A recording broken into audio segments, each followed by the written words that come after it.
Hey, salut à tous, c'est pas Tordable, j'espère que vous allez bien. Donc on se retrouve pour la suite de ma présentation de mes 125 films d'horreur. Donc voilà, ici on a... Enfin, il y avait déjà des bons films dans la première partie, mais là ça va monter crescendo quoi. Donc je commence tout de suite avec un beau collector que j'avais trouvé en occasion par contre. Donc c'est un steelbook mais 5 DVD quoi. Donc je crois que celui-là il est assez rare. Et à mon avis difficile à trouver. Bon, ce qui est dommage, c'est que c'est tout du plastoc. Donc bon, comme vous pouvez voir là, c'était cassé. Mais donc je peux vous montrer les DVD. Donc on avait un petit Wrecker. Alors on avait Scream, les meilleurs, hein. Scream 2, Scream 3. Et alors Sliders, qui était un bon film aussi celui-là. Bien gore, hein, mais bien gore. Donc voilà, une édition limitée. Et ça j'avais trouvé ça, mais je crois que c'était dans les 5 euros, hein, quelque chose, 5 ou 10 euros, quelque chose comme ça. Donc voilà, je regarde. Ouais, le 4, ça passe bien. Hop, voilà. Donc le premier coffret. Alors je suis tout de suite avec Scream 4, que moi j'ai pas trouvé très bon, franchement, non. Bon, ce qu'il y avait de bien, c'est qu'il y avait encore tous les acteurs, les anciens acteurs connus, quoi. Donc ça faisait quand même plaisir. Mais franchement, c'est... Allez, 4 euros, c'était un bon prix, quoi. Voilà. Donc, Scream 4. Après, j'enchaîne avec Le Signal. Donc, je l'ai regardé une fois. Il m'a pas passionné. Mais bon, il se regarde facilement une fois, quoi. Franchement, ça va. En plus, c'était un Wes Craven. Je comprends pas pourquoi il m'avait aussi tant déçu. Bon, c'est peut-être. Vous savez qu'on regarde le film une fois, après, vaut mieux le regarder une deuxième fois, quoi. Alors, un petit Chronique des morts vivants, donc Diary of the Day. Celui-là, c'est plutôt pas mal. Enfin, c'est pas un énorme film, quoi. Mais au moins, c'est de George A. Romero, et c'est tiré de son film. Et alors, c'est filmé avec la caméra, quoi. Donc, c'était pas mal, ça va. Maintenant, ça casse pas les briques non plus, quoi. Voilà. Alors, encore un petit film de mort-vivant, Le jour des morts-vivants. Celui-là, ce qui est pas mal dans celui-là, c'est plutôt pas mal, c'est que les zombies sont pas aussi lents que d'habitude. C'est plutôt des zombies un peu speed comme ça. Donc ça, c'est le point fort du film. Et je l'avais trouvé à 99 centimes. Donc voilà, c'est pas mal à mettre dans la collection, surtout pour le prix. Un petit, voilà, Tamara. Donc ça c'est par les créateurs de Destination Finale. J'avais regardé une fois, j'avais beaucoup aimé. Et la deuxième fois, la moitié du film, bah, je sais pas pourquoi, j'ai stoppé, je me souviens. Donc je saurais pas vous dire s'il est si bon que ça. Enfin, en tout cas, j'étais content de l'avoir trouvé en DVD. Alors, un très bon film ici, La prophétie des ombres. Hop, voilà, donc en complet. Ça, c'est un très très bon film, ça je conseille. Dead Valley, c'est plutôt pas mal. Je crois que c'est avec une bande de jeunes qui sont pourchassés par d'autres jeunes. Et celui-là, c'était plutôt pas mal. Bon, maintenant, bah, j'avais acheté 3,90, voilà. Le désert ne sera pas leur pire ennemi. Non, en effet, c'est vrai que le désert n'est pas leur pire ennemi. Ça, c'est sûr et certain. Alors, un petit Destination Finale 4 que j'avais acheté au cash. Celui-là, si je me trompe pas, je serais pu vous dire le prix. Alors, très bon film, ça j'ai adoré. Donc, déjà, avec Megan Fox, quoi. Déjà, l'actrice est juste magnifique, quoi. Donc, c'est Jennifer's Body. Ouais, Jennifer's Body. Franchement, celui-là, la vengeance est un plat qu'elle mange chaud. Donc, celui-là est vraiment terrible, quoi. Donc, je vous en dis pas trop parce que celui-là est vraiment excellent, quoi. Celui-là, je le conseille. Alors, un film de quand j'étais gamin, peut-être il y aura des gens qui connaîtront. C'est Evolver, avec un robot à la base qui est fait donc pour la guerre, un drone de guerre, je vais dire. Et après, il est repris plutôt comme jouet, donc pour les enfants, mais au bout d'un moment, il va se rappeler qu'il est fait pour la guerre, quoi. Donc celui-là, c'était pas mal aussi. C'est un bon film de mon enfance. Je suis content de l'avoir trouvé. Alors, celui-là aussi, très violent, très violent. Le Retour des Morts Vivants 3. Qu'est-ce que j'ai maté ce film aussi? Quand la gonzesse se transforme, c'est dommage, elle était bien bien jolie. Et après elle finit comme ceci. Donc voilà. Alors, alors là je commence. Ah ouais, j'ai du Stephen King là. Donc c'est Le Bazar de l'épouvante. Très bon film que je conseille aussi. Avec le diable qui vient s'installer dans un petit village. et il a tous les objets que les gens avaient quand ils étaient jeunes et tout. Un peu comme les fans de jeux vidéo qui veulent retrouver leur tout premier jeu vidéo. C'est un peu ça, c'est comme si vous retrouviez votre tout premier Megaman et qu'il vous disait non, non, mais tu payes pas, je te l'offre, mais tu as un service pour moi, quoi. Tu fais un service pour moi, et à fur et à mesure, les gens font des services pour cet homme-là, mais qui au fait est le diable, et ils finissent par s'entretuer dans le village. C'est franchement un super film, je vous le conseille à 200%. Ça, je vous le conseille. Moi, c'est la version néerlandophone, bien sûr, elle est en français, mais c'est le bazar de l'épouvante, hein, si je me trompe pas, en français. Vraiment génial. Ce film, je le conseille, ça c'est sûr et certain, quoi. Alors, encore un petit, d'après le roman de Stephen King, donc un petit coup de Joe, moi qui m'avait bien plu, avec un chien enragé et tout ça, franchement, ben moi ça m'a fait, on voit que c'est un vieux film, hein, franchement, mais c'est un film culte, quoi, donc je devais l'avoir, quoi. Alors, là, Isolation, vous l'avez vu dans le collector, et moi je l'ai en DVD aussi. Donc ça normalement c'est un double, mais bon j'aime bien vous montrer le DVD aussi. J'avais certainement acheté le DVD avant d'acheter le collector. Alors celui-là, un film de Guillaume Delorto, Orfanato, donc certainement l'orphelinat. Je l'avais trouvé pour 3 euros si je me souviens bien, et c'était les fins de stock, les fins de série. Donc je l'avais trouvé pour 3 euros et c'était une édition 2 disques. Donc je m'étais dit je vais me le faire, et franchement il était pas mal. Franchement il était pas mal. Maintenant j'en garde pas un souvenir de ouf, je vais dire, mais je crois que c'est un bon petit film à se mater, quoi. Alors là, une tuerie, je me le suis encore maté avant-hier, quoi. Donc, un petit film de Quentin Tarantino que je conseille à tout le monde. Le Boulevard de la Mort, une tuerie, un film, comment je pourrais dire ça, intemporel. J'appelle ça des films intemporels parce que il y a du noir et blanc, franchement, il y a un peu de tout. Et la jaquette, je la trouve vraiment énorme. Quand vous voyez la jaquette, ça veut tout dire du film, quoi. Franchement, il faut regarder le film, après vous me direz la jaquette, franchement, elle est vraiment énorme, quoi. Donc moi, je vous le conseille à 200% aussi, celui-là. Le Boulevard de la Mort, c'est une tuerie, un film de Quentin Tarantino. Mais d'ailleurs, vous pouvez voir qu'il était à 6,90 et je l'avais eu à 4,99 et c'était 3 pour 10 euros. Donc voilà, certainement 3,33 €. Et franchement, une tuerie, quoi. Juste énorme, énorme, énorme. Donc voilà, donc je vous le conseille à 200% aussi, celui-là. Alors, on continue avec, bon, là, les un peu moins bons. La fiancée de Chucky, que je vais vous avouer que moi, je kiffe quand même, même si c'est plus du Chucky 1. Bon, voilà, moi j'aime bien la poupée tueuse, donc voilà, j'avais acheté celui-là, 12,50 €, je me souviens, à côté du GB, donc où j'habitais avant. J'avais mis le prix, c'était en occasion, et j'étais tout content. Et franchement, quand je l'ai regardé, moi, je suis pas si déçu que ça, mais bon, c'est sûr que ce sera jamais Chucky, hein. Ce sera jamais jeu d'enfant, c'est sûr et certain.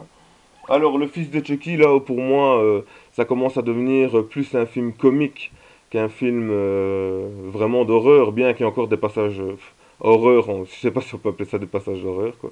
Mais bon, j'adore l'actrice aussi, Jennifer Tilly. Franchement, elle déchire toujours. Ah ouais, il y a Redman qui passe dedans aussi. Il fait un bref petit passage et il reste pas longtemps, ce rappeur, quoi. Donc voilà quoi. D'ailleurs, ça veut tout dire derrière, mange ta soupe ou papa va se fâcher quoi. Donc voilà, bon, ça reste du Chucky, moi je suis toujours fan. J'aime bien le dernier qu'ils ont fait, la réédition aussi, je le cherche. Donc voilà. Alors maintenant on passe, à un certain moment j'avais ma petite folie 3D là, ils faisaient des films en 3D, mais vous voyez, pas la 3D avec la vraie 3D quoi. Vraiment les films avec les lunettes 3D. Moi j'avais eu mon petit passage, j'étais tombé sur Meurtre à la Saint-Valentin 3D, qui était plutôt pas mal. Moi j'avais bien aimé, surtout avec les lunettes là.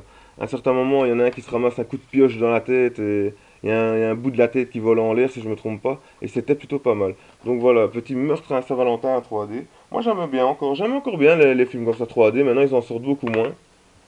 Donc voilà, petit Meurtre à Saint-Valentin qui est plutôt pas mal à regarder avec les lunettes. Donc ici encore un que j'avais bien kiffé quoi.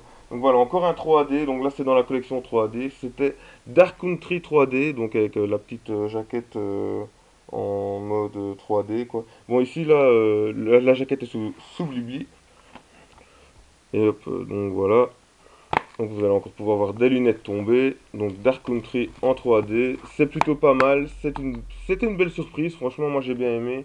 Je vais pas vous raconter l'histoire parce qu'on le comprend au bout d'un moment. Ça se comprend. Donc, mais je vous le conseille aussi. Il est pas mal du tout, quoi. Alors, bon, alors là, on rentre dans le culte pour moi, dans les films qu'il faut avoir vu ou voir si vous ne les avez pas encore vus. Donc, les derniers Massacres à la tronçonneuse que je trouve qui sont vraiment excellents. Donc là, c'était une édition spéciale de DVD. Voilà, donc je trouvais vraiment très bien faite, même si les premiers sont toujours excellents, mais je trouve que franchement, pour des films qui sont ressortis comme ça, ils sont vraiment bons, quoi. Donc ça, je conseille Massacre à la tronçonneuse. Alors après, ça, ce sont des films de mon enfance aussi. Je sais pas si des gens connaissent.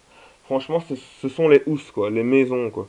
Ce sont vraiment des films que j'ai gardés et regardés. Et je crois que les housses ici que je vous présente, ce sont certainement, quand j'ai eu ma PlayStation 2, les premiers films que j'ai achetés, les premiers DVD que j'ai achetés. Et je me souviens que c'était un petit coffret à la base. Et que les deux housses étaient à 12,50 €. Donc j'étais très content de les retrouver. Donc housse 1, franchement, c'est juste excellent, quoi. Je me les mate et je trouve que ça a vraiment bien vieilli. Donc voilà, un film que j'avais vraiment adoré quand j'étais gosse, quoi. Donc voilà, Ous 1, donc il y avait, et vous avez compris qu'il y avait le 2 dans la collection, donc Ous 2. Vous avez décidé de revenir bon courage, vraiment excellent. Des films que je conseille à voir. Et celui-ci, c'est vrai qu'il était un petit peu moins gore déjà. Ça commençait à basculer. Ouais, mais non, mais il est quand même excellent, quoi. Donc je le conseille quand même. Donc voilà, Ous 2, vraiment terrible. Alors j'avais trouvé Ous 3, mais je l'avais trouvé vraiment nul à chier et je l'avais revendu.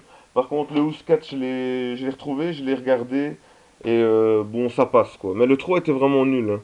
Je pense que en tout cas, les deux meilleurs, si vous voulez vous les faire, c'est Ous 1 et Ous 2. Celui-là, ça je m'en porte garant, mais Ous 3 et Ous 4, bah, vous voyez, c'est comme toutes les séries de films. Au bout d'un moment, bah, c'est plus la même chose, quoi. Déjà à l'époque. Donc voilà, un petit Ous 4, très content. Alors on rentre dans le top du top. Je vous ai préparé ça. Donc on va suivre avec les vendredis 13. Donc vendredi 13, 1. Voilà, vendredi 13. Je sais pas si ça se présente les vendredis 13. Si vous les avez pas vus, foncez les voir. Donc vendredi 13, partie 2. Moi, je les avais pas trouvé le collector. Je sais pas s'il est sorti en Belgique. J'ai dû les acheter tous séparément à 7 € quoi. Ça, je me souviens que c'était à 6,90 et 7,90. Et je suis sorti pour 50 € du magasin, mais je les ai tous pris du premier coup, quoi. Donc vendredi 13, partie 3. J'avais ouvert avant de vous présenter. Hop, voilà. Ça, ce sont tous des excellents films, quoi. Vendredi 13, chapitre final. Ouais, là, ils se sont dit, ah, je vais mettre un chapitre final, quoi. Mais pas après, ils se sont dit, ah, ça a tellement bien marché que on va encore en faire, quoi. Et franchement, ils ont bien fait, quoi. Bah, il y en a quelques-uns, il y en a un qui est moins gore, mais je ne saurais plus vous dire lequel. Je sais qu'il y en a un qui est moins gore que les autres. Donc, un petit vendredi 13, une nouvelle terreur. Donc là, c'est quand il revient. Donc, tous les DVD sont en parfait état, je les avais achetés neufs et moi quand j'ai un DVD c'est comme un jeu vidéo. Pour moi le DVD ou le Blu-ray ne peut pas traîner. Alors un petit vendredi 13 donc partie 6, voilà Jason le mort-vivant. Franchement je suis vraiment très content de les avoir ceux-là. Voilà. Alors vendredi 13 partie 7. The New Blood, vendredi 13, le nouveau défi. Très content. Hop, voilà. Il y en avait une petite. C'est pas grand chose, mais je trouve ça toujours excellent. Voilà, une petite publicité avec les chapitres et tout des DVD. Maintenant, ça se fait de moins en moins. Alors, vendredi 13, 8. Celui-là, j'avais eu un petit coup de cœur pour celui-là. L'ultime retour, je crois que c'est quand il est en ville et que ça se passe dans le bateau. Celui-là, il est excellent aussi, celui-là. Ouais, celui-là, c'est dans le bateau. Celui-là, il est vraiment bien aussi. Enfin, moi, tous les Jason, je les kiffe de toute façon, donc voilà. Alors, Jason va en enfer, il est un peu moins bon pour moi, mais ça reste du Jason excellent. La jaquette, je trouve vraiment énorme, quoi, avec le serpent. Ouais, je trouve vraiment la jaquette énorme. Je sais pas ce que vous en pensez, mais voilà, ils se sont lâchés là sur la jaquette. Et ouais, il est plutôt gore celui-là, si je me souviens bien. Alors, celui-là, bon, l'édition me plaisait pas trop, mais c'est le seul que j'ai trouvé. Donc, le Jason X. Bon, ça reste du Jason, hein. Moi, je suis toujours content quand un Jason sort, donc voilà, donc j'étais très content. Mais bon, c'est clair que c'est plus comme les premiers, hein, ça c'est sûr et certain. Donc voilà, Jason X, moi que j'avais quand même beaucoup aimé. D'ailleurs, quand je l'ai en DVD ou que je l'ai en Blu-ray, c'est que ce sont des films que j'ai aimés. Je les achète pas pour rien. Alors, hop, le remake de Vendredi 13, qui est juste énorme. Où Jason est plus intelligent, fait des pièges. Franchement, il est moins rentre-dedans, tuer. Il a une petite sensibilité de tueur toujours, hein, mais je vous jure, la jaquette, je la trouve déjà terrible, quoi. Franchement, énorme. Vous me direz ce que vous en pensez aussi. Énorme, ce film, il est énorme. Moi, je vous conseille de le regarder à 200%. J'ai vraiment adoré ce remake, c'est vraiment une tuerie. Enfin, moi, je l'ai même acheté deux fois. Si vous voulez, je vais le chercher, je vous le montre en deux fois, mais je crois pas que ça va vous intéresser. Franchement, je vous le conseille. C'est un super remake. Et alors, bon, là, je vais le dire franchement, moi, c'est parce que je suis fan des deux. Je suis fan de Freddy, je suis fan de Jason. Donc, Freddy face à Jason, il me le fallait en édition spéciale de DVD. Donc, les deux DVD sont dedans. Ouais, deux DVD. Ça, il me le fallait. Bon, bien sûr, il y en a qui vont vous dire non, c'est pas terrible. Il y en a d'autres qui vont vous dire moi j'adore. Je vous conseille de le regarder. Écoutez, c'est toujours Freddy qui se bat face à Jason. Et ça reste un kiff, quoi. Ça reste un kiff parce que quand on est jeune, on voyait les deux et on se disait parfois, mais qu'est-ce que ça pourrait donner Freddy face à Jason? Ou s'est toujours demandé des super méchants qui se battent ensemble ou des super gentils qui se battent ensemble, qui se battent contre. Allez, vous voyez ce que je veux dire, qui se battent l'un contre l'autre. Ça doit être énorme, mais là ils l'ont fait et je trouve ça bien, même si c'est pas un grand film, quoi. Donc voilà, ça va se terminer ici. Donc je vous ai présenté mes films d'horreur, ma collection de 125 films d'horreur. Donc ce sera la deuxième partie. Je vous réserve la troisième partie pour plus tard. Je vais vous dire comme d'habitude, j'espère que cette vidéo vous aura plu. N'ayez pas peur de commenter, de me laisser un petit pouce vert, un petit pouce bleu. Ce serait super sympa de votre part. Et surtout, comme d'habitude, à la prochaine sur ma chaîne.